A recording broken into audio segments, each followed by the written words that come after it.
hello everyone मु Divya welcome करछि आज गोटे नुआ आउ फ्रेश वाला ब्लॉग को लकीर मोर एत सका उठिक कुआड बाहर जाइए वीडियो टी देखा लास्ट पर्यंत रुहतु कारण लास्ट पर्यंत रही जानीपारे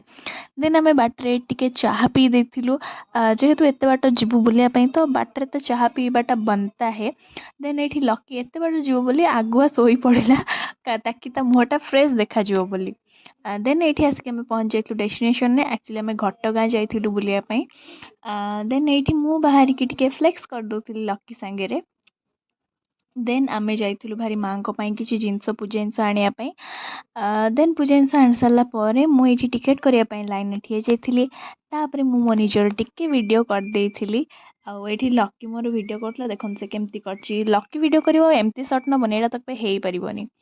देन ये आम जाऊँ भारी लकीर मोर तापर आसलु आम चंदन लगेदेलु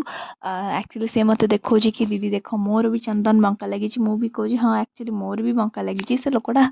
एमती लगे बंकारे तो चलो देन आम ये जाऊँ खायापी ये मुझे हम खाते थे फिर खाते थे से वीडियोटा मोर मन पड़गला तो मुझे करी देन ये आम टिकेट करदेलु आसिक खायापी एतिक ही थिला घटगाँर बुलाबुली देन आम घटगाँरु कुआड जाइलु सेटा देखापी वीडियोर पार्ट 2 रे आपन को देखा पड़ो सो से सब्सक्राइब कर दिंतु लाइक कमेंट शेयर करबा जमा भी भूलिबेन thank you so much for your